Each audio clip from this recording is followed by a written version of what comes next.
आज एक नई चीज़ मैं अपने चैनल पर आप सबके लिए लेकर आने वाला हूँ। मेरे पास इस समय है ज़िंदगी बेनकाब, जो कि बहुत ही बेहतरीन पुस्तक है। एसपी भारेल जी के द्वारा इस पुस्तक को लिखा गया है। आज इस पुस्तक के बारे में पहला चैप्टर मैं आपसे बात करने वाला हूँ। पहला चैप्टर मैं आपको बताने वाला हूँ, जो चैप्टर है मेरी शोक सभा। यह अजूबा ही था और अनहोनी भी। यह भी पता नहीं था कि यह सौभाग्य था या दुर्भाग्य। जब शीतल खुद ही अपनी शोक सभा में बैठा था, पीछे भीड़ में बैठा शीतल कुमार, जिसे कोई देख नहीं पा रहा था, पर वो सब कुछ तमाशा देख रहा था जो उसके लिए हो रहा था। आज की शाम उसके नाम थी। लोग बहुत प्यार से और इज्जत करते थे। समाज में उसकी क्रेडिबिलिटी भी थी। उसके लिए ये आयोजन हो रहा था, क्योंकि कोई भी आयोजन बिना प्रयोजन के नहीं होता।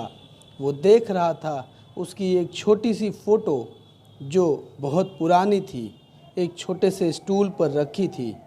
उसे लगा घर वालों ने मेहनत नहीं की, इससे भी अच्छी फ़ोटो तो वो खिंचवा कर गया था। बस वही पुरानी ही रख दी जो हाथ में आई। फ्रेम भी ढंग से नहीं हुई है। लगता है नौकर को ही भेजकर फ़ोटो बना लिया होगा। जबकि आज तक जितने घर में मरे थे, सबके लिए वह ही गया था फ़ोटो बनवाने। मिट्टी के ढेर पर गिनती की 4 अगरबत्तियां लगी थी, जिसमें एक बुझी हुई थी। 8-10 गुलाब की पंखुड़ियां स्टूल पर बिखरी पड़ी थी, जो श्रद्धांजलि की फॉर्मेलिटी को पूरी कर रही थी। जिस सफ़ेद चादर से स्टूल ढका हुआ था, वो भी कोने में फटा हुआ था, जिसे ढकने की कोशिश करने के बावजूद भी वो अपने छेदों में झांक रहा था। स्टूल के चारों पाए भी बराबर नहीं थे, इसलिए वो भी विकलांग की तरह खड़ा हुआ था। हाँ, घर वाले सफ़ेद कुर्ता पैजामा और टोपी लगाए बैठे थे। ये वही टोपी थी जो वह पिताजी के मरने पर लाया था। चलो, काम आ गई और आगे भी आती रहेगी। ज़रूरत तो सबको पड़ेगी, इसमें क्या खराब होने वाला है। एक बार आ जाती है तो 2-4 बार निपट जाते हैं। यशोदा पीछे सफ़ेद साड़ी में मुझे मुंह छिपाए बैठी थी। छोटे बच्चों को जबरन बैठाया जा रहा था।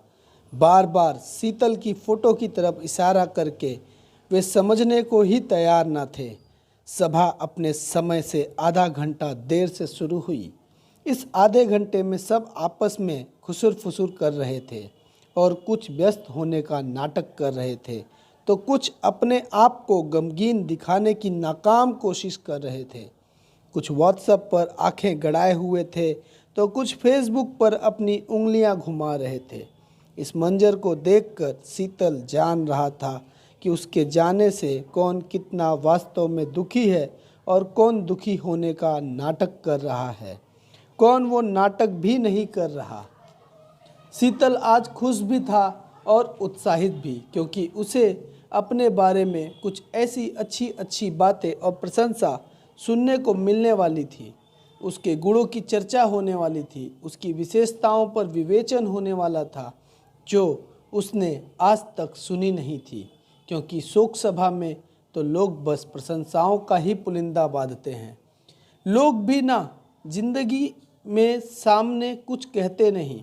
उनमें ना तो हिम्मत ही होती है और ना ही जज्बा सच कहने का। बस अपने अपने मतलब के अनुसार, स्वार्थ के अनुसार बोलते रहते हैं, और कुछ तो सामने वाले की प्रतिक्रिया के अनुसार बोलते हैं। मरने के बाद सब के सब पीछे अच्छी अच्छी मीठी मीठी प्रशंसा करते हैं, जो ना तो उन तक पहुंचती है और ना उसका कोई मतलब ही रह जाता है। कार्यक्रम शुरू होने को था, पर माइक की सेटिंग बैठ नहीं पा रही थी। वह कभी सीटी मारता तो कभी आवाज़ ही चली जाती। जैसे तैसे किसी समझदार ने कुछ हिला डुला कर ठीक कर दिया। संचालक ने माइक पकड़ा और बोलना शुरू किया, एक विशेष और अनोखे निर्देश और शर्तों के साथ। बहुत दुख की बात है कि हम सबके प्रिय शीतल कुमार जी अब हमारे बीच में नहीं रहे। यह सभा उनकी श्रद्धांजलि देने के लिए आयोजित की गई है, पर आज जिसको अपने विचार श्री शीतल कुमार जी के बारे में रखने हैं, वो वक्ता सिर्फ सच ही बोलेगा और वही बोलेगा जो श्री शीतल कुमार जी के बारे में समझते हैं। मतलब मैं स्पष्ट कर दूं, आज हर वक्ता को बस यही बोलना है जो वो उनके पीछे से बोलता था या उनके बारे में सोचता था, उनके बारे में महसूस करता था। आप उनके बारे में सोचते कुछ और थे और यहाँ कुछ और बोले, ऐसा ना करें। अगर कोई अपने विचारों के खिलाफ मन के विरुद्ध बोलना चाहता है तो वो कृपया बोलने ना आए। हम उनकी अंतिम इच्छा पूरी करें, यह हमारा कर्तव्य है। तब ही हम उनके प्रति अपने सच्चे मन से सच्ची श्रद्धांजलि दे पाएंगे। ऐसा वो कुछ अपने अंत समय में कह गए थे। अगर किसी ने एक शब्द भी झूठ बोला तो उनकी आत्मा आज ही रात उस व्यक्ति से मिलने उनके घर अवश्य आएगी, अकेले में। मेरा काम उनकी अंतिम इच्छा पूरी करना है और वो काम मैं कर रहा हूँ। शीतल तो तब रह गया और सोचने लगा कि मैंने मरते वक्त इससे क्या कह दिया। यह तो मुझे पिछले 6 महीने में मिला ही नहीं और मुझे तो अच्छी तरह याद है कि मैंने इससे क्या किसी से ऐसा कुछ नहीं कहा। मेरा क्या दिमाग खराब हो गया था जो मैं ये कहता, और भला मैं ये क्यों कहूँगा। मैं तो अपने बारे में वो सुनने आया था जो आज तक सुना नहीं, कुछ प्रशंसा, कुछ विशेषताएं। अरे ये क्या पागलपन है। और रही बात रात को जाने की, मुझे तो खुद को डर लगता है किसी के घर रात अकेले जाने को। काहे की आत्मा, काहे का प्रेत, काहे का भूत। मैं भी फालतू में जिंदगी भर इनके नाम से डरता था, टीका भभूत लगाता था, ना जाने डर के मारे कहाँ कहाँ माथा टेकता था, किस किस पत्थर पर सिंदूर लगाता था और किस किस पेड़ पर तेल चढ़ाता था। और यहाँ आकर एक दिन में सब समझ में आ गया। सब बेकार के पाखंडी पंडों के डरपोक लोगों को डरा कर अपनी कीमत बढ़ाने और पैसे ऐंठने के धंधे हैं। ये सब कमज़ोर इंसान अपने ही बनाए हुए डर हैं। यहाँ तो हम खुद ही परेशान हैं। हमारी परेशानियाँ तो हम ही समझ रहे हैं। हम अपना तो कुछ कर नहीं सकते, भला दूसरों का क्या बिगाड़ लेंगे। हमें क्या पड़ी है हम उन लोगों की, और ये लोग यहाँ हमारे नाम पर लोगों को फिजूल से डरा और धमका रहे हैं। अगर हम इनका कुछ बिगाड़ पाते तो इनको कर्मों का क्या होगा। हम भी तो अपना कुछ कर नहीं सकते, इनका भला क्या करेंगे। इन लोगों ने हमें खिलौने जैसा बना दिया है। ये धरती के लोग सबको ना जाने क्या समझते हैं, मानते हैं। मरते वक्त कोई यमराज आता है जो हाथ पकड़ कर ले जाता है और लाल किताब में किए धरे का हिसाब देखता है। फिर वो पूछता है, बोलो जजमान कहाँ भेजूँ। ऐसा तो कभी हुआ नहीं मेरे साथ। अब ये कौन समझाए इन मनुष्यों को, जो चला जाता है या भोगता है वो तो बता नहीं पाता, और ये सब अपनी अपनी मनगढ़ंत कहानी गढ़ते रहते हैं बिना किसी तर्क और युक्ति के। धरती के लोग समझते हैं कि वहाँ मन भावन अप्सराएं होंगी, शराब की नदियाँ बहती होंगी, किसी प्रकार का दुख नहीं होगा, वहाँ आनंद ही आनंद होगा और ना जाने क्या क्या। ये तो हमसे पूछो। यह हुआ क्या। शीतल संचालक की घोषणा सुनकर परेशान हो रहा था। शीतल का मन तो बहुत कर रहा था कि दौड़कर माइक पकड़ लूं और कह दूं कि यह सब झूठ है, मैंने ऐसा कुछ नहीं कहा। आपको जो भी बोलना हो बोलिए, मुझे कोई परेशानी नहीं। पर शीतल ऐसा कर नहीं सकता। उसकी मजबूरी तो यह थी कि वो अपनी उपस्थिति का ज्ञान भी नहीं करा सकता था। सारी सभा सकते में आ गई। आपसी सुगबुगाहट भी नहीं हो रही थी, पर सब अपने आप में भुनभुना रहे थे। इधर उधर की देख ना पा रहे थे, वरना लोग आंखों से मतलब निकाल लेते। एक शब्द भी कौन बोले इसके विरोध में। जो बोले वो मरे। मतलब वो बोलने वाले थे जो सच नहीं है। इस निर्देश के विरोध में कोई बोल नहीं पा रहा था, वरना उसका मतलब यह निकल जाता कि आप उन्हें गलत समझते थे और आप इस सभा को झूठ की सभा बनाना चाहते हैं। और जब जिन्होंने अपना नाम बोलने में लिखा दिए थे कि वापस नहीं ले सकते, लेते कैसे। अगर वो नाम वापस लेते तो इसका मतलब साफ हो जाता कि वो झूठ बोलने वाले थे। कुछ सोच रहे थे, क्या फ़र्क पड़ता है, किसे पता है, मैं कुछ भी बोलूं। वो भी निपट गए थे। कसम से डर तो सबको लगता है, और ऐसे समय को तो कुछ ज़्यादा ही। पंगा कौन ले फोकट में। शीतल सोचने लगा, और ना जाने कौन क्या बोलने लगेगा, कहाँ कहाँ की क्या क्या बात उठाएगा। चलो चलते हैं, कौन बैठेगा यहाँ। उसे वह सब याद आने लगा जो कुछ उसने अपने जीवन में किया, जिनके लिए किया, जिनके साथ किया, जिनके बारे में सोचा, जिसके कारण नहीं कर पाया, और जो ना सोचा और कर गया, जो जानबूझकर किया, जो अनजाने में हो गया। क्या जीवन में हासिल किया और क्या जीवन में खो गया। एक मिनट में उसके मानस पटल पर पूरी जिंदगी पिक्चर की तरह चल पड़ी, और शीतल खो गया। शीतल उठने को ही था कि संचालक ने पहले वक्ता को आवाज़ दे दी। शीतल उठते उठते बैठ गया। मन में कौतूहल तो था ही। संचालक के बुलाने के बाद दीपक सबसे पहले माइक पर आया। शीतल जी जब देखो तब झूठ ही बोलते रहते थे, और जब पकड़े जाते तो बात पलटने और झेप मिटाने के अलावा उनके पास कुछ बचता नहीं था। पर उन्हें वर्षों तक झूठ बोलने के बावजूद भी ये एहसास नहीं हुआ कि हम कम से कम झूठ बोलना तो बंद कर देना चाहिए। मुझे लगता है वो झूठ बोलने को गलत ही नहीं समझते थे, बल्कि अपनी होशियारी समझते थे, जबकि इसमें उनकी इज्जत खराब होती थी। वो गुस्सैल भी कम नहीं थे। पता नहीं चलता था कब किस बात पर भड़क उठेंगे और चिल्लाने लगेंगे। हालांकि मेरे उनके साथ के अनुभव बहुत अच्छे नहीं रहे, फिर भी वो याद तो आएंगे। भगवान से प्रार्थना है उनकी आत्मा को शांति और सद्गति दे। दूसरी बारी मुरली मनोहर की थी। मुरली थोड़ा सकुचा रहा था। बोलने से पहले माइक पर नाम पुकारा जा चुका था। बोलना तो था ही। वो बोलने से पहले थोड़ा ठिठका, फिर हिम्मत करके बोला, मैंने कई बार शीतल जी के साथ बिताए, वो अपनी बात को पक्के नहीं रहे। हमेशा उनके वादे फेल होते रहे। सवाल इस बात का नहीं है कि आपने जो कहा वो हुआ नहीं। बात तो इस बात की है कि उन्हें वादा करते वक्त यह पता होता था कि ये पूरा होने वाला नहीं है, इसलिए हम लोगों को उनकी विश्वास ही नहीं रहा। वे अपने बात में गिरगिट से भी तेज बदल जाते थे, और मज़े की बात तो यह है कि उनके माथे पर इस बात का कोई बल दिखाई नहीं देता था। काश वो समझ पाते कि अपनी इज्जत अपने में बना पाते। मेरा तो उन पर से विश्वास ही उठ गया था। ग्लानि भरे भावों में मुरली ने बीच में ही अपनी बात खत्म की और अपनी जगह जाकर बैठ गया। सभा सकते में थी, पर कोई विरोध करने वाला नहीं था, क्योंकि सब यह समझ रहे थे कि यह तो शीतल की अंतिम इच्छा थी। उनकी अंतिम इच्छा पूरा करना सबका धर्म है। लिस्ट में नाम तो कई लोगों का था, पर लोग बोलने आने को कतरा रहे थे, क्योंकि यह सभा भी कुछ विचित्र थी। पर जिनका नाम पुकारा जा रहा था उनकी तो मजबूरी हो गई थी। बोलने और बोलने की शर्त के अनुसार था। संचालक ने बुलाया शीतल के अभिन्न मित्र अभिषेक को, और अभिषेक पीछे से सीधा ही आ गया।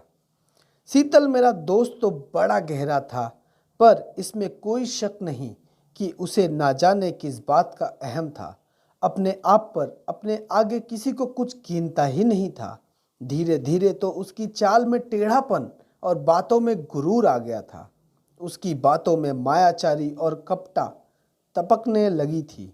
सरलता उसके जीवन से मानो गायब ही हो गई थी, और सिर्फ मैनिपुलेशन में लगे रहते थे। उनके इस नेचर के कारण वो हमेशा भयभीत और शंकित ही बने रहे। इसके अलावा उनमें बाकी सारी अच्छाइयाँ थी। उनकी आत्मा को शांति मिले, वह स्वर्ग में पधारे, यह हमारी भावना है। इतना कहकर बिना किसी से आंख मिलाए अभिषेक वापस स्टेज के पीछे ही चला गया। परिवार से भी किसी को बुलाना तो बनता ही है, पर इस माहौल में कोई भी बोलने को तैयार नहीं था। लेकिन बोलना तो था ही, शर्त ही कुछ ऐसी थी। तो संचालक ने शीतल की आत्मा को शांति और श्रद्धांजलि देने के लिए उनके बड़े बेटे को बुला लिया। वह करीब 34-35 साल का था। बड़े बेटे ने कहा, मेरे पापा अगर सही निर्णय लेकर मेहनत से कुछ भी करते तो ज़िंदगी में सफल हो ही जाते, क्योंकि उनमें क्षमता तो बहुत थी, पर क्या करें, वो हमेशा शॉर्टकट में विश्वास करते रहे और उनकी ज़िंदगी पूरी हो गई। दुख की बात तो यह है कि वो हमेशा के लिए कुछ छोड़कर नहीं गए। हाँ, कर्ज देकर गए हैं जो हम चुकाएंगे। हमारे लिए जीवन संघर्षपूर्ण होगा, कठिन होगा। हमारे सामने पूरा स्ट्रगल है। उनकी नज़र माँ की तरफ गई, गला रूंध गया और आंखें भर आई। अब वो चाहते हैं कि कुछ भी बोल पाए और बैठ जाएं, लेकिन ऐसा लग रहा था मानो उनके आंसू अपने बाप के जाने के कारण नहीं, बल्कि अपने सामने आने वाली पहाड़ जैसी परेशानियों के कारण निकल रहे हैं। शीतल की पत्नी यशोदा भी अपने बच्चों की आंखों में आंसू देखकर अपने आप को रोक नहीं पाई और ना चाहते हुए भी फूट फूट कर रोने लगी। अब संचालक ने बड़ी भूमिका बनाते हुए विवेक को बुलाया। तेज कदमों से विवेक स्टेज पर आया और बिना भूमिका बनाए बोलने लगा। क्योंकि समय तेजी से बढ़ता जा रहा था, शीतल ने कभी अपने समय की कदर ही नहीं की, इसलिए लगता है समय ने उसकी कदर नहीं की। सोशल मीडिया पर फालतू की चैटिंग और समय बर्बाद करने के वे आदी हो चुके थे। रोज 2 घंटे 3 घंटे टीवी से चिपके रहना, मोबाइल पर गेम खेलना और कभी कभी तो पूरी रात ताश के पत्तों के बीच निकालना उनकी आदत सी बन गई थी। मैं उनके परिवार के काफ़ी निकट हूँ, इसलिए मुझे पता है सच में तो उनकी इज्जत ना तो उनकी पत्नी करती थी और ना ही बच्चे। आखिर करे भी तो क्यों? जब आप समय की परवाह नहीं करते तो दुनिया में कोई भी आपकी परवाह नहीं करता।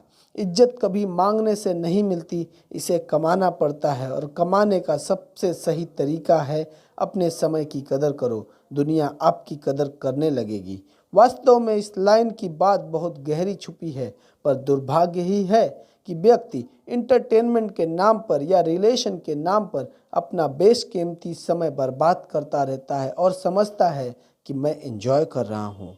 विवेक ने थोड़ा सा पॉज लिया और आगे बोलना शुरू किया।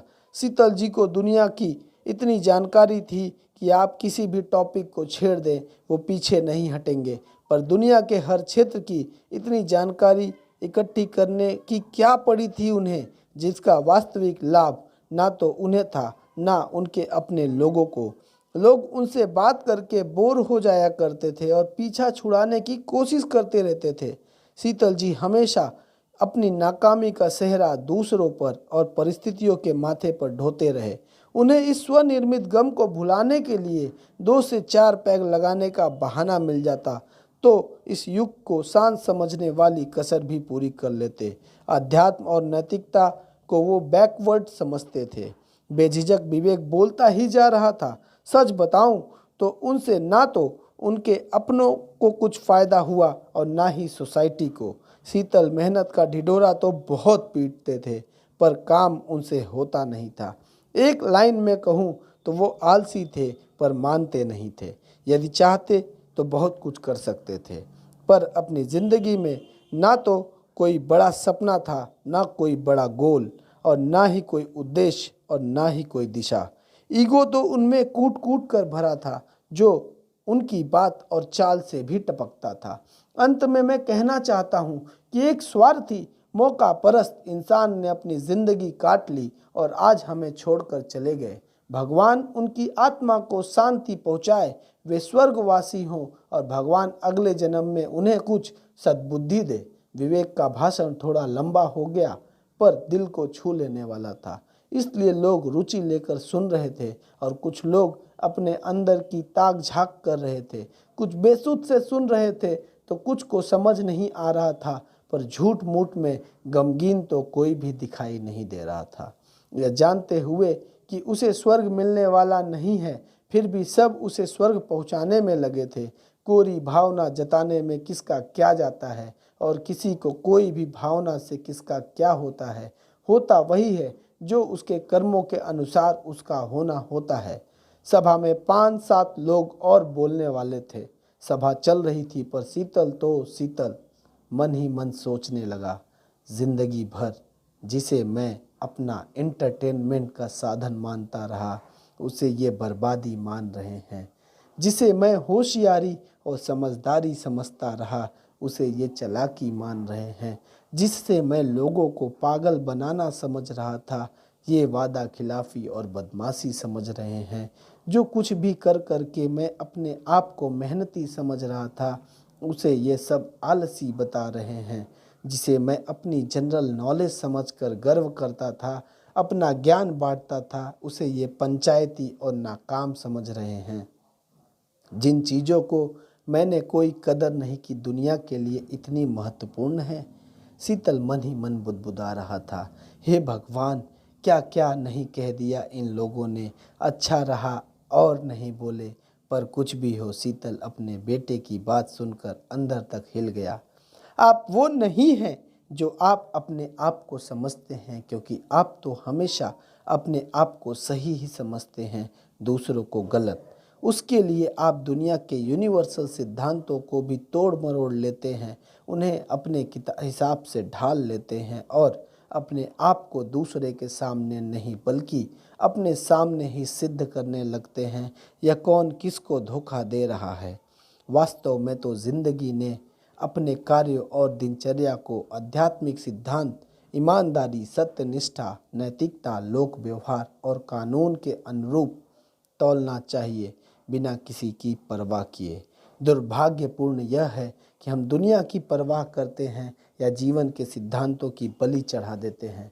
शीतल गहरी सोच में डूब गया और सोच रहा था कि अगर भगवान इस सभा का वक्ता होता तो वो सब ही बोल जाता जो मैं छुप छुप कर किया करता था, जो मैं मन में सोचा करता था दूसरों के बारे में, वो सब सामने आ जाता तो क्या होता। वो भी बता देता किस महिला के बारे में मैं क्या सोचता था, किस आदमी के बारे में पीछे से मैं क्या कहता था। वो भी पता चल जाता जो मैं किसी से ना कहना कह के कहता रहा। इस सभा में मेरे अपने लोग तो वो कह गए जो मैं कहता या करता था, भगवान तो वो कह जाते जो मेरे भाव थे और जो मैं सोचता था। अपने ही गंदे, ग्लानि भरे और सर्व विषय विकारों से भरपूर विचारों के बारे में सोचकर शीतल बुरी तरह डर गया। डर इसलिए गया कि वे भी सबके सामने आ जाते। या इंसान गलत काम करने या गलत बात सोचने से नहीं डरता, जबकि वो सबके सामने आ जाए इस बात से डरता है। यह सोचने से या करने से ज़्यादा बात के खुलने से डरता है। यह समझता नहीं है कि दुनिया में कुछ भी छुपता नहीं है, आज नहीं तो कल खुलता है। इसलिए इसके कर्म बंधन के भावों से होता है, विचारों से होता है। हे भगवान कहकर झटके से शीतल उठा, मानो गहरी नींद से किसी ने अचानक उठा दिया। पसीना पसीना हो गया था, मुख सूख गया था, हाथ पैर कपकपा रहे थे, समझ नहीं पा रहा था क्या करे क्या ना करे। बिस्तर से उठा और लड़खड़ाता हुआ बाथरूम की दीवार से टिक गया। वास्तव में यह बहुत ही डरावना, भयंकर और जानलेवा स्वप्न था उसके लिए। रात के 3 बजे थे, पूरा घर खर्राटे ले रहा था। शीतल चुपचाप दबे पांव वहां से निकलकर छत पर आ गया। सर्दी की अंधेरी रात थी, पर शीतल के ऊपर से नीचे तक पसीना हो रहा था। तेजी से घूमने लगी, सांसें बहुत तेज चल रही थी और कोशिश के बावजूद भी नॉर्मल नहीं हो पा रही थी। विचार चक्र बहुत तेजी से घूम रहा था। शीतल को कुछ भी समझ में नहीं आ रहा था, पर वो इतना जरूर समझ गया कि हमें हमारी ज़िंदगी ऐसे जीना चाहिए कि अगर मौत हमें मौका ना दे और इसी वक्त हमारी मौत हो जाए तो हमारी कब्र पर बिना लाग लपेट के वो सब साफ साफ लिख दिया जाए, जैसा मैं हूँ, जैसा मैं सोचता हूँ, जैसा मेरा जीवन बीत रहा है।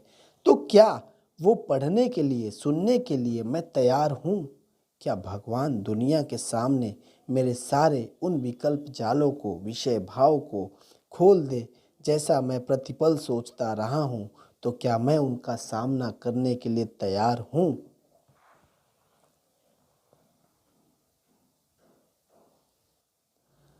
हम वो नहीं जो हम अपने आप को समझते हैं, बल्कि हम वो हैं जो सामने वाला हमें समझता है। क्योंकि कहीं ना कहीं हमारा प्रेजेंटेशन ही ऐसा हुआ है जिससे वो अपनी धारणा बनाने को मजबूर है। यह बात झूठे आरोप प्रत्यारोप की नहीं बल्कि आत्मचिंतन की है। हम अपने घर की खूंटी पर अलग अलग प्रकार के मुखौटे टांग रखे हैं और समय परिस्थिति और लोगों के हिसाब से उसे बदलते रहते हैं।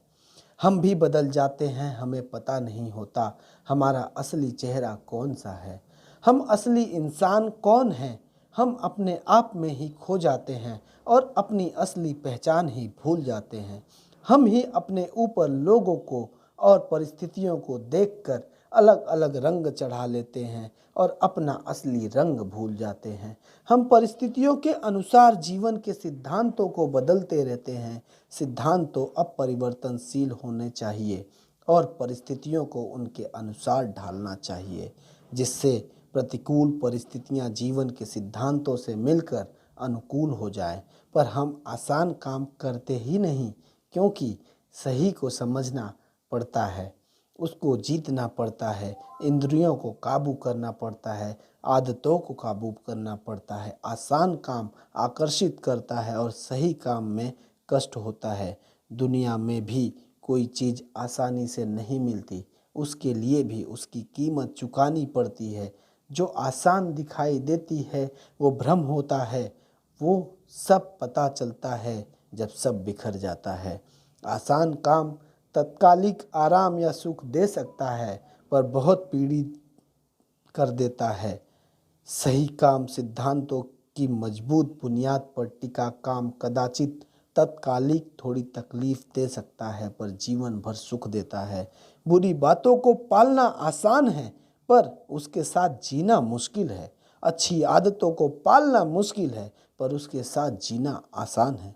सोचते सोचते पता नहीं कब छत पर लेट गया और ना जाने कब मुर्गे ने बाग लगाना शुरू कर दी, चिड़ियों ने चहचहाना शुरू कर दिया, भोर की लालिमा और कान पर मक्खियों की भनभनाहट शीतल को उठा दिया।